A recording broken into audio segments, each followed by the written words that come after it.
these kind of rare herbs. And another thing, Hasti Ayurveda, the treating of the elephants, and it's also very advanced in Kerala. It's only just recently that people started to consult the veterinary doctors when they have some problem with their elephants. Before that, they used to consult this, Hasti Ayurveda people. And another thing, these doctors, these Vishavadyas, not doctors, Vishavadyas, who treat these elephants, they know almost all the marmas. I don't know the marma. What is it? There are some points in the lot of points, lot of marmas are there in the body. Okay, so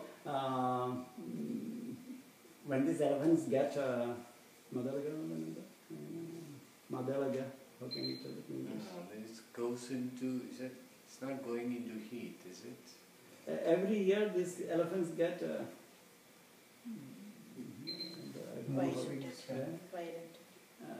I don't know how to translate it to English. Madalaga. Yeah, it's into an unstable kind of, right. It's some abnormal function of the brain. They start to behave rather strange. Yeah, exactly. Like madness kind of thing. Right. Yeah, exactly. It's caused by some secretion in the brain. In the brain cells. In the brain, yes. So some chemical, some radical chemical. And they have to actually drill and then.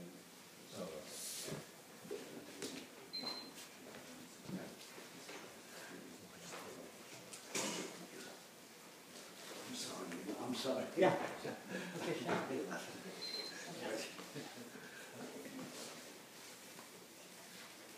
Okay.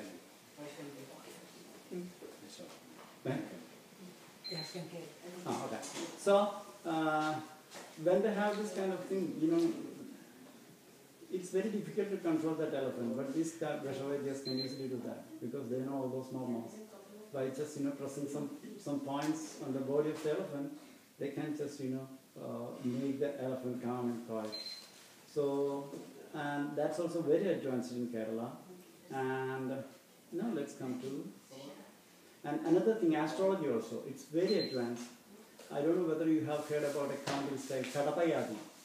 That was invented by the Namboodiri Brahmins, maybe in the 14th or 13th or 14th century. Every letter has got a number. Ka, Ka, Ga, Gha, Na, 1, 2, 3, 4, 5. Then Cha, Cha, Ya, Jana, 6, 7, 8, 9, 0. This is the, so Ka, Ta, Pa, Ya, Ti. So Ka, all the 5 letters, Ka, Ta, Pa, Ya. These 4 letters has 1. Ka, Kha, Ga, Gha, Na, Cha, Cha, Ja, Jana, Ka. Ta, Ta, Tha, Da, Dha, Na, Ta, Tha, Da, Dha, Na. Then Pa, Pa, Pha, Ba, Bha, Ma, Da, yeah. So Ka, Ta, Pa, Ya. This is the, and by using these kind of things, letters, or for letters, by using these letters for these alphabets, or for alphabets, these letters, they can just make a lot of codes actually. And so, and this method was invented in Kerala actually, Kadapayadi. And in most of the books actually, those were written those times. In order to mention when this book was written, they used this Kadapayadi system.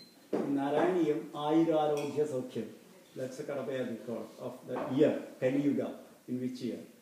So, and if you take a book written those times, and if you take either the first sloga or the last sloga, you will get a line, and from that line, you know when the book was written. So this was invented by a Malayali actually, and in astronomy also, and not astronomy, astrology. Astrology, Jyotisha has got 3 divisions, Siddhanta, Samhita and Hora. Siddhanta means astrology and Ganidam. And in both these things, the contribution of Namboodiri, Bhaskaracharya, a lot of Namboodiri Brahmins made their own contributions, and Samhita actually knowing water, underground water, and like that kind of thing, things related to Vastu, a lot of things, and if you have to know where the water is, there are some methods, those kind of things, and omens and portents, and all those things deal with Samhita. And last one, Hora, that was horoscope reading and doing the Prashna, this kind of thing. And this is very advanced in Kerala. And Prashna Marga, the famous book, Prashna Marga, is written by a Malayali actually. So, Namboodiri actually. So, and this Ashtamangalya Prashna, and I don't think that this Ashtamangalya Prashna, this much complicated, this Ashtamangalya Prashna, that it takes around 3 to 4 years to complete. And this kind of astrological reading is present anywhere in India, only in Kerala, and lots of things they take a lot of things into consideration, and omens. And when you just do that Ashtamangalya Prashna, first you just go to an astrologer, right? When you go to an astrologer, first they take the omen, the place you stand, the way you stand, the way you talk, or they take all those things. Okay. For example, just imagine I'm an astrologer. If you come just to consult me, and for one Ashtamangalya Prashna, and if you stand there, yeah, that is Kumbham Rashi. Okay. And you start saying, just like scratching your head, yeah, then there is an omen for that. So just like that, and when you say that you start with a particular letter, Nyan Vannada, I came there, the first sound is I, and there is a number for that. Okay. So, and using all those things, they make the prediction. So this kind of, very complicated procedure, or you can say advanced. The astrologers say that this is an advanced process anyway. That kind of advanced process you can see in Kerala. They also contributed now. And finally is this temple worship. That's actually Tantra. Now let's come to the Tantra. Tantra actually, it's a very complicated term actually. Some people say that it was originated even before Vedic period. But there is no proof for that. But anyway, there are 2 branches for Tantra. 3 branches actually. 2 are extreme. One is Samayachara and the other is Kavala. Samayachara means internal worship.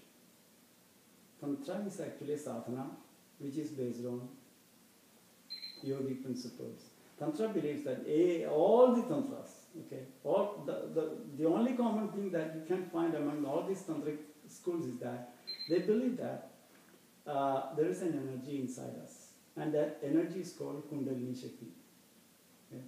And they believe that there are 6 power centers in our body, 6 chakras: Muladhara, Swadhisthana, Manipura, Anahata, Vishuddhi, Ajna, and above all those things, Sahasrara Bhatma. Okay? So, this, I don't know whether you know about these things. If you know that, I don't have to tell that. You know something about Kundalini Shakti? Yeah, I think you know a little bit. Okay. And it's a dormant power. Yoga says that it's a dormant power. And if you do some kind of sadhana, and once it's awakened, it will pass through all these power centers, and then finally it will reach the Sahasrara, that power.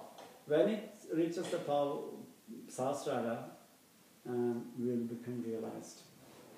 What they say actually.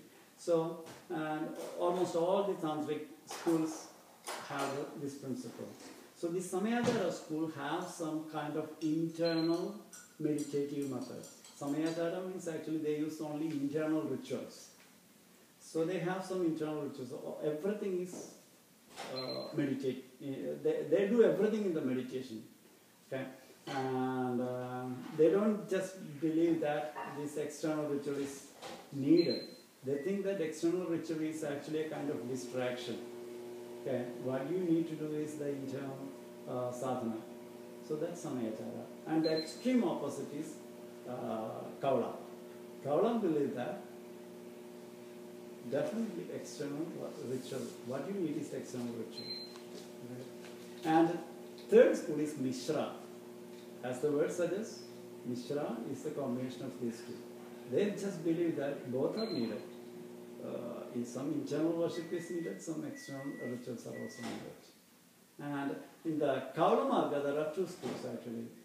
Left hand, Vama Marga and Dachina Marga. Left hand path and right hand path. Right hand path believes that the ritual that you do, external ritual that you do, should be sattvic. But Dakshinachara believes that, Vama Marga believes that the ritual should be a bit tamasic in order to overcome our tamasic nature. We have got a kind of, we are materialistic because we are tamasic, not sattvic or rajasic. So in order to just overcome that tamasic thing, you have to do a bit tamasic practice. And that's why they use Panchamagara. Madhyam, Panchamagara means 5 ma, starts with ma. Madhyam, Mamsam, Malsyam, Maidhunam, Mudra. These 5 things they use. Alcohol, they use alcohol. A kind of intoxication, okay? Because they believe that if you use it properly, this intoxication is very powerful to overcome this tamasic nature. In the same way, they also use meat. And they use it, they believe that this universe, including us, built by Panchabhutas, okay? Agasham, Vayu, Agni, Jalam, and Prithvi. Okay? So these Panchamagarams are symbols of this. By using these 5 things, they can overcome the clutches of these Panchabhutas. Once you are free of the clutches of these Panchabhutas, you are one with that ultimate reality. So that's why they use these Panchamagaras. Now I think one thing is clear, why sex is so much related with Tantra, at least in the Western countries. Because they take the concept from this Dakshinachara. But they have distorted it very much actually. And now in Western countries, Tantra is used to strengthen the power of sex actually. But in the Vama Marga actually, it is used to overcome that sexual feeling. So of course, in Bengal especially, until recently I think this Madhyam, Mamsam and Maithunam were used actually. And even Sri Ramakrishna Paramahamsa got the training from one tantric. And they use the sex actually. Of course, Vama Marga is in olden times also, Vama Marga is used to use sex, but only when the Guru finds that the Shishya is really capable of sublimating his sexual feeling. So they used it to overcome that thing, not to what you call strengthen it actually. Now, I think Rajneesh was responsible for this distortion. He took this concept and he just, popularized this concept, and now what happened was that, whenever we say Tantra, I had the experience, when I was in Houston, when I say to some other people, yeah, I'm a tantric priest. Oh, you're a tantric.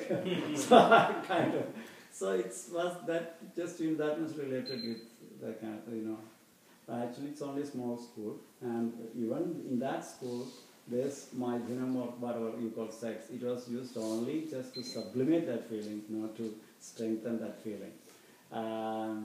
So these were the 3 schools that were prevailing in the olden times, tantric schools. Then later, geographically also, in 3 places, these 3, not only 3 actually, 4 places you can say, these 3 schools became popular. One is in Kashmir, and that branch is called Kashmiri Tantrism. Another place was Bengal, that is called Vanga Tantra. And then Tibetan schools, Buddhism also, they took a lot of things from this yoga and things, and they developed their own school of Tantrism.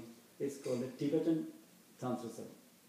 And these three schools are very old actually, and maybe in the at least in the early Christian era, these three schools were very powerful and popular.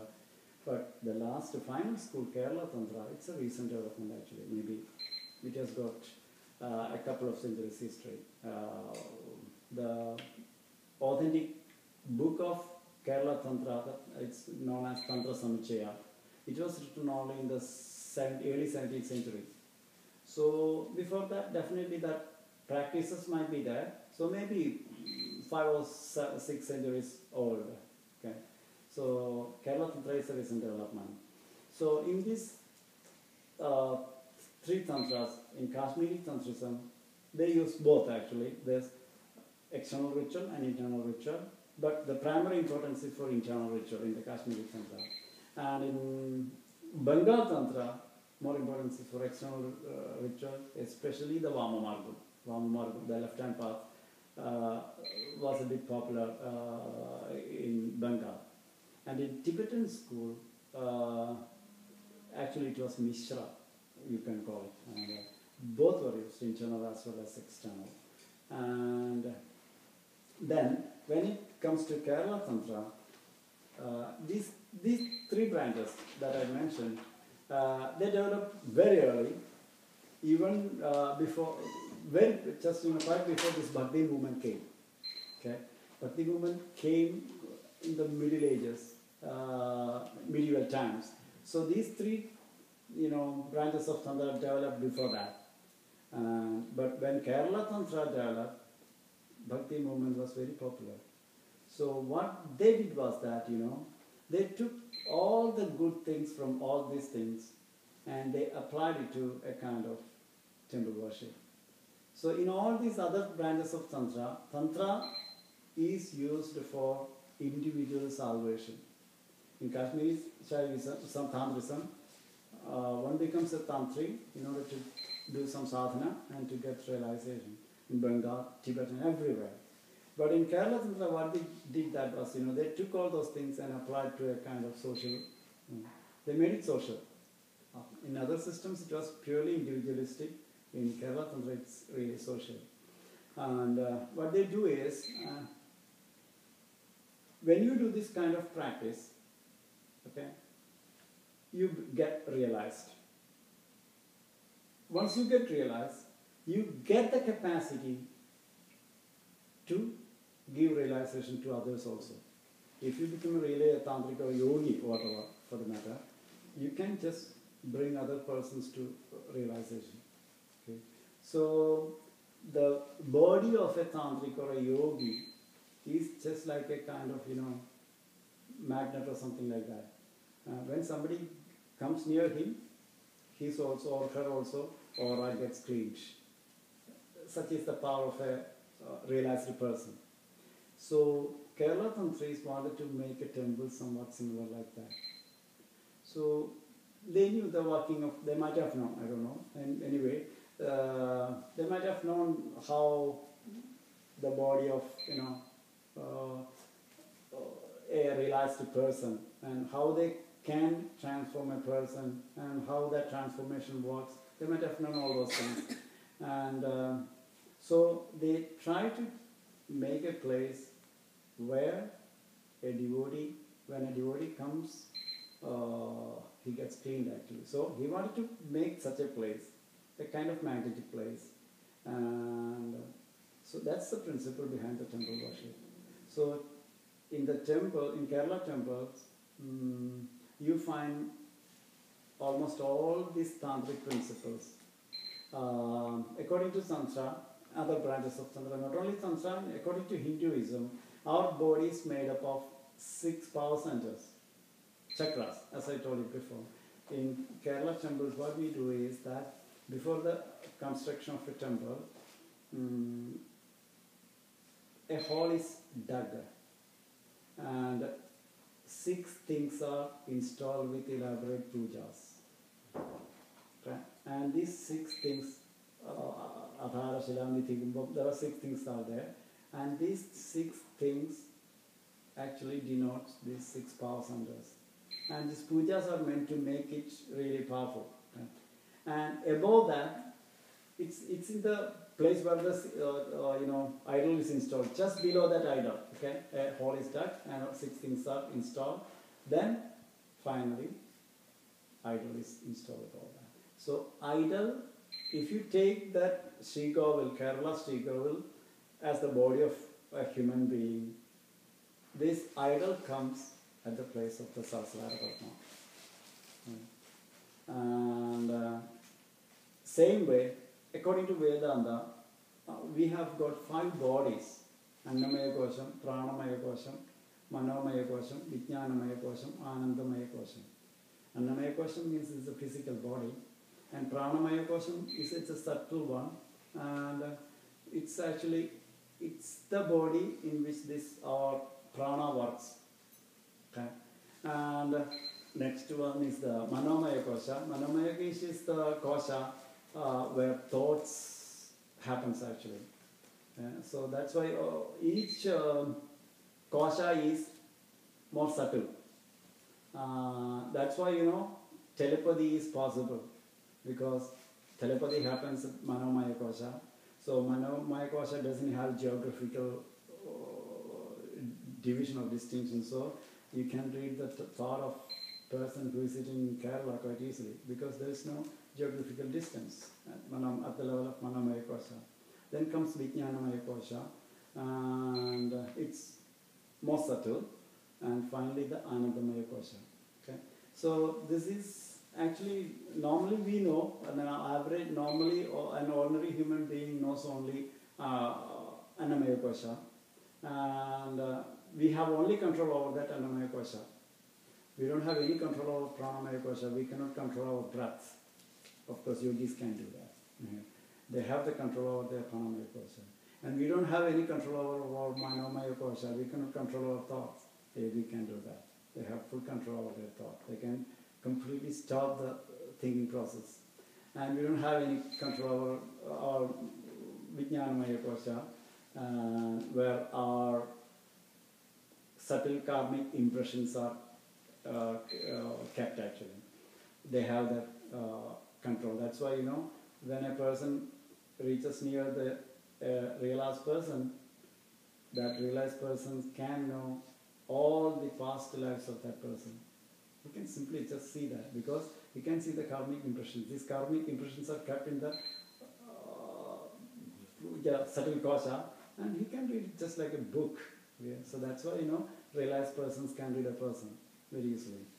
And so they have the full control over these 5 bodies. So in temple also you find 5 pragarams in Kerala Tantra. 5 pragarams are there. And these 5 pragarams represents these 5 koshas. From the outer wall to the inner pradakshina, the first pragaram, and it denotes the Annamaya Kosha. Okay? In Kerala, normally we say that if you have some physical illnesses, it is better to do the pradakshina the outside, not the inner side. Because outside pradakshina, the path of pradakshina, doing the circumambulation, denotes or symbolizes the physical sheet actually, or Annamaya Kosha. So then comes from the inner pradakshina to bellicle. There's a bellicle just before that. Okay, and that space denotes our Pranamaya Kosha. And finally, the sanctum sanctorum symbolizes actually our Anandamaya Kosha, and the idol represents the Atma of the soul. Okay? So, and to just make this kind of, or to symbolize all those things with this thing, we have lots of, or Namboodiris have in the tantric system, lots of pujas are there. And all these pujas, all the rituals have their roots in this tantric philosophy. Okay? So they have taken all those things from this tantric philosophy. They have taken lots of things from Kashmiri Tantra and Tibetan Tantra also, because Buddhism was very popular in Kerala before. Lots of Ayyappa temples now you find in Kerala were Buddhist temples before. And the sitting of Ayyappa, I don't know whether you have seen Lord Ayyappa sitting, and the face also, it resembles Buddha. Okay?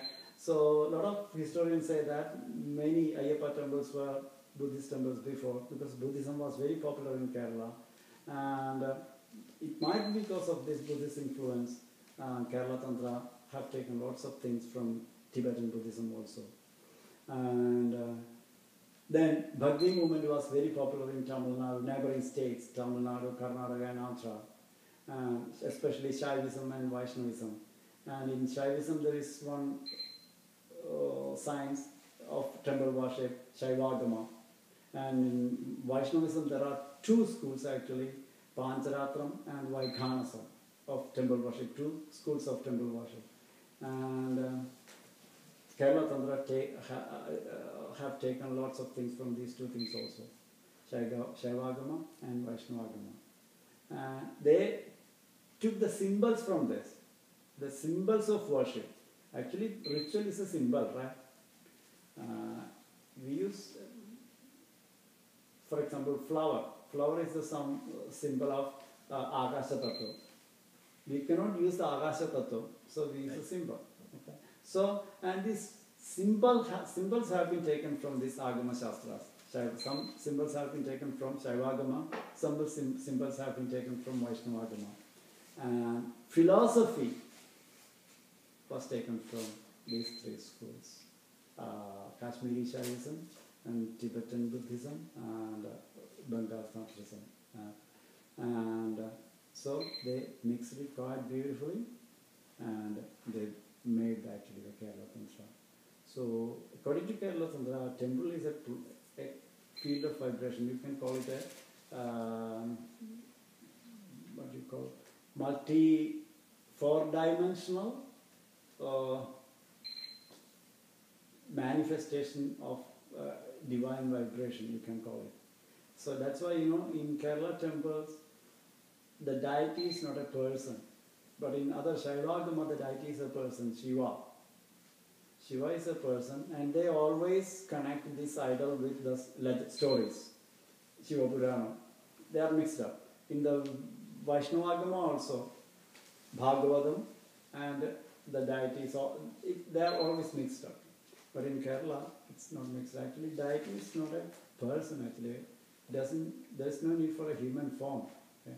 It's a temple. We always take temple as a structure, not the deity. Temple is a field of vibration. So, and daily puja is aimed to strengthen or keep that vibration always pure and intact. And we do a lot of special pujas, and these special pujas are meant actually to strengthen that field of vibration. So according to Kerala Tantra, when a devotee enters a temple, when a devotee sits in the temple for maybe a couple of minutes or hours, his aura gets changed. Normally our karmic impressions, we have miseries, we have problems because we have karmic impressions which have been accumulated, maybe in the past lives actually. So these karmic impressions cause problems to us actually. And to make it simple, I'll say, if you have two karmic impressions which pull you to opposite directions, your life is going to be really miserable, right? You want to become a millionaire, you want to take sannyas. These are two contradictory things. If you have two things, and if you, in this life, maybe 22 years, or maybe 20 to 30 years, you are to become, all your works, all your life has been spent to become a millionaire. The remaining part, you fed up with that and you want to become a sannyasi. and you did maybe 20 years. So these two impressions are going to be very strong in your mind actually. So Hinduism says that when you take the next life, definitely these two impressions are going to be there, and these two impressions definitely will pull you to two different opposite directions. So that makes our life really a mystery. Okay? And if you don't have this kind of contradictory impressions in your mind, your life is going to be very successful. Take any legend, or Einstein, for example. He became very successful because he didn't have that much contradictory karmic impressions. Okay? Only just, all the impressions were centered around one thing, one center. So his life was in a way smooth. And there is a singer, Yeshudas. If you analyze his life is very smooth. From the childhood itself, he was sure about his, what you call, life. So because he had only one impression that pulled his life. So what I'm trying to say is that it's all the karmic impressions that makes our life really, what do you call, deplorable, whatever. And so if you have only one kind of karmic impressions, you don't have any problem.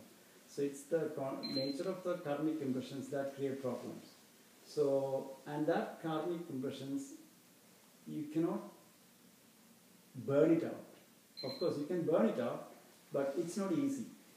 But Kerala, according to Kerala Tantra, if you stay in a temple where this divine vibration is there, normally it's just like, if you have to remove the darkness, the best way is just show some light there.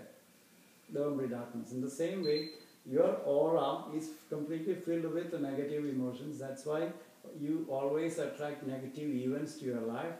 That creates misery. So when you sit in a temple for a long time where you have always positive vibrations, and after a bit of time, the first time you may not be able to tune to that field of vibration, but if you regularly visit that temple, maybe after a couple of times, you may be able to tune that field of vibration, and once you can tune to that field of vibration, definitely it will work just like a light, and it will remove the darkness, which is actually the karmic impressions, and normally your mystery will disappear. That's the philosophy of Kerala Tantra. I think this is the summary. Yeah, question. Yeah. So the temple worship, is it exclusively related or derivative of Tantra philosophy? No, in Kerala, only in Kerala. Only in Kerala, yeah. But not in other places. Okay. Yeah. So other places, temple worship could have It originated from something else. It has got. It came from, it's a mixture of Vedic tradition and Bhakti movement. So the earliest known temples came when? I mean, what time period? That we don't know. At that time, we cannot say that at that time the same system existed. Right. There might be some other ways of worship. Something else. It's like.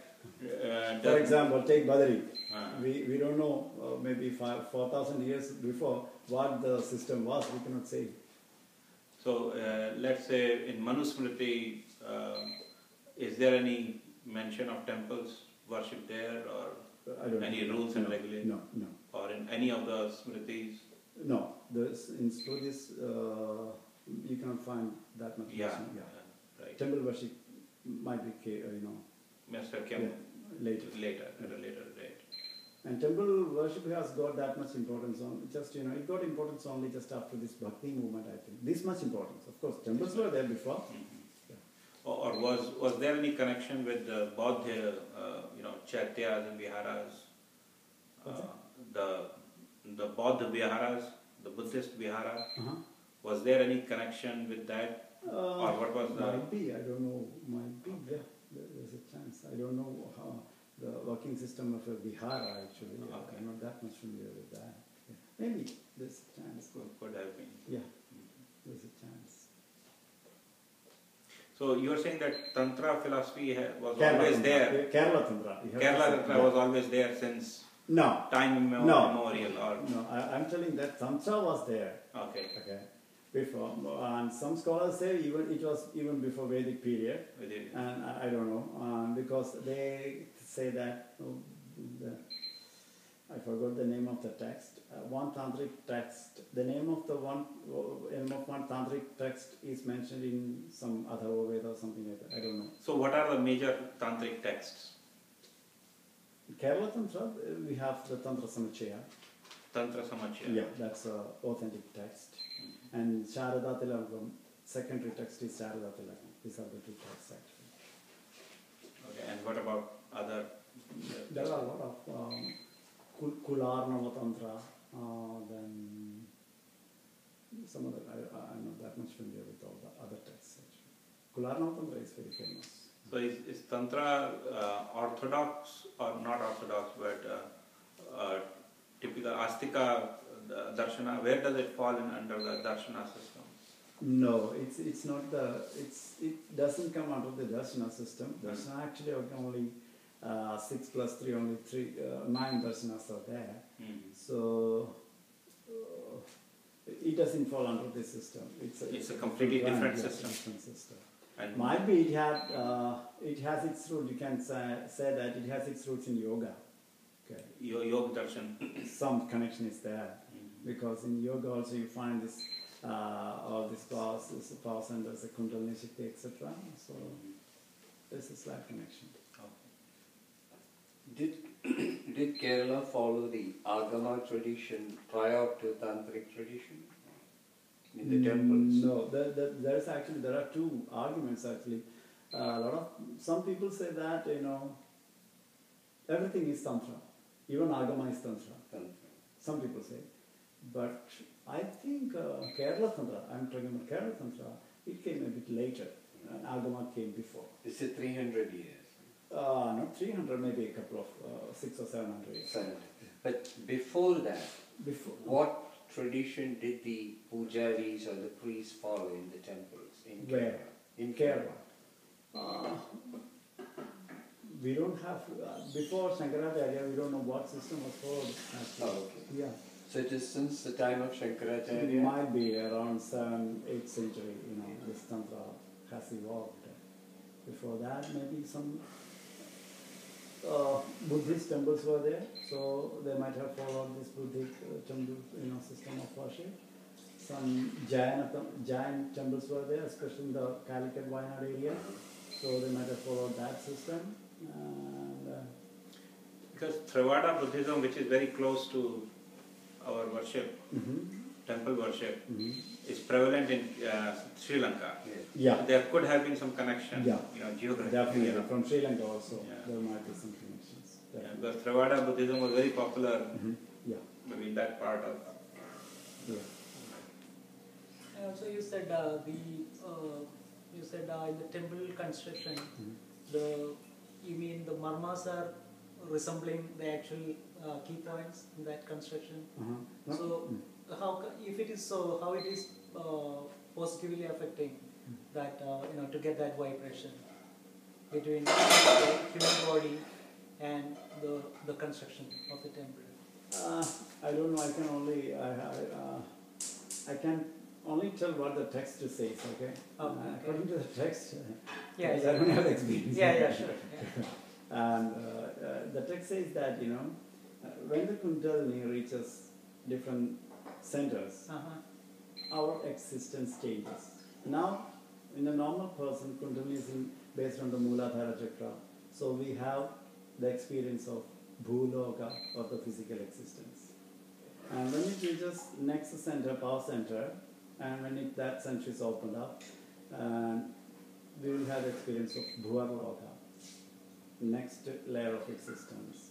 Okay. Then when it reaches the third center, and when it's opened up, and our existence is going to be, our experience is going to be, or you can say the frequency is going to be different. Okay? And it's going to be Swarloka, the frequency of Swarloka. Okay. And then, so Bhuvam, Swar, Bhutalam, So like that, Bhudo, Bhu, Bhuvam, Som, Mahar, Tapa, Jana. The 6 logas are there. So in the same way, our experience is going to be different. That's what they say. Okay. So, okay. So, and when we install with the pujas, and what the temple tries to achieve is that we want to make that idol whose 6 power centers are opened up. And Okay. so Okay. So basically the presence of body, a physical body in the environment where this is installed, that itself is... it's charged. Cleansing. Yes, charged. So it creates some kind of a magnetic vibe. Mm-hmm. Yeah. So that's what happens when you just go near a yogi, okay? And even our Muladhara chakra is not opened actually, and Kundalini Shakti remains dormant, and in Lalita Sahasrama it says Kundalini Shakti is sleeping. Okay? That divine power is sleeping inside us. Okay? So when you just go near a yogi who's not a perfect yogi, just imagine a yogi whose second chakra is opened up, definitely he will be able to give you the experience of the second level, because his that chakra is opened up. So your frequency is going to be changed slightly. The same way, if the yogis, all the 6 power centers are open, and definitely his frequency is going to be entirely different when you reach there. And you can also, if you go there regularly, that's the meaning of significance of satsanga. And when you have satsanga with a yogi, realized person, maybe after a couple of months, definitely you can tune to that frequency. Once you are able to tune to that frequency, lots of you can also open some of your chakras. That's what they say. And the temple tries to achieve the same thing, obviously, according to the tantric text. Now, this is really enlightening in terms of what we hear in generally, without having this knowledge, like when we go to the Guru, we go to different organizations, for example. So, this is a sort of a science which is actually, when you are talking, we are able to connect the dots, what we hear outside. In the presence, for example, just now we talked about the presence of enlightened person, how we get get the energy or whatever. Now, take Ramana Maharshi for example. He never used to talk that much, but thousands of people got charged by simply just sitting in front of him. Okay, the presence itself. Till recently, I have some friends in Bombay who go to different people. For example, now I can connect it that it is tantric way of, because he explains to me that he goes there and he will take the person or whatever the level into a sort of a different loka. Okay, I would say this way, and you can see the other person in that loka. Things like that. And I was thinking, what is all this? Because I didn't have knowledge of this and I did not have belief of this. Now you give a lot of information, which is, for example, the koshas and how they work. So whatever they're following, it seems that there are many people who are yogis who use this tantric shakti to pass it on to other people. So he goes to Gujarat. Let me tell you one more thing. You don't have to use the yogic method to get all these chakras waken up. Okay.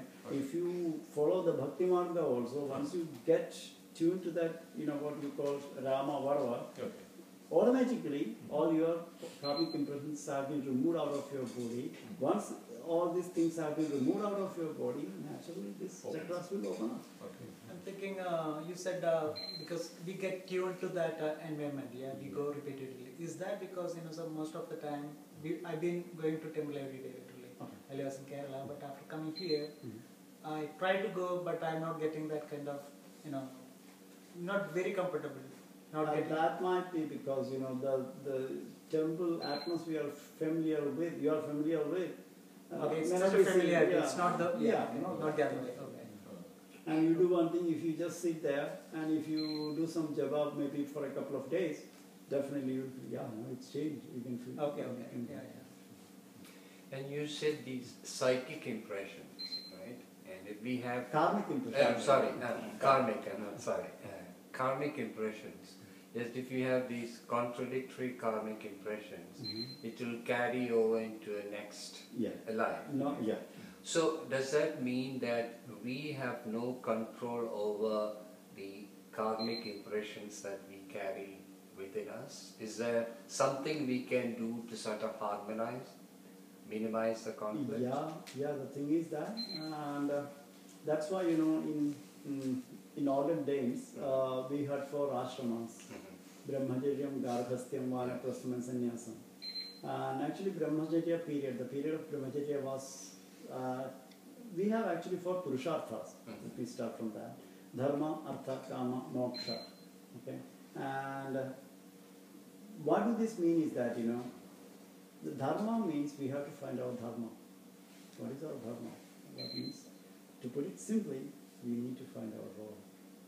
We have a role to play, and the role, each and every human being, not only human being, everybody. Okay, let me put it in another way. Okay. In Veda, it's called, this Prabanja has got a rhythm. Rhythm means it has got its own way of functioning. That's called rhythm. Okay? And each and every being in this universe has got its own dharma. Wind has a dharma to blow. Fire has a dharma to burn. Okay. So by just performing that dharma, it becomes a part of this rhythm, Prapanchik rhythm. Okay. And when it comes to animate being, this nature of dharma gets slightly changed, because in the animate things, another thing called mind comes. Okay. Especially human beings. In animals also you can find different. Anyway, so when this mind comes, then will also comes along with that. Will. Okay. So the nature, the dharma, not nature, the dharma changes into karma. That's why in human beings we find the karma. Okay. For example, take a tree. That tree has a dharma, and it does its dharma. So it doesn't need to feel that result actually. When a storm comes, it falls down. It doesn't have a mind, it doesn't have a will. It's part of the universe. But when it comes to an animal, for example, take an animal. That animal, if it sees a predator, since that animal has the willpower, he has lots of options. He can run to this east, he can run to west, south or north. Or he can decide to stay there and fight with it. So what he decides determines his future. If he goes to the north, sometimes he may meet another predator. If he goes to south, he may get a prey. Okay? So that will creates the karma. If he goes to the north, he has to face the karma phala. If he goes to the south, then he has to go face the karma phala. Okay. So this is actually the difference between dharma and karma. And human beings when have the karma. Okay. And that decision creates an impression in the mind actually. We take a decision. Okay. So when the mind gets really refined, in the human beings the mind is really a refined mechanism. So when the mind gets refined, definitely the decision is going to be very complicated. It's a very complicated process. So, and when you just take a decision, that decision itself creates an impression in our body. And it's in the mind actually, that's why we get dreams, right? If you do lots of what you call horrifying things, or if you face lots of horrifying things, one day, the night you may get some nightmares.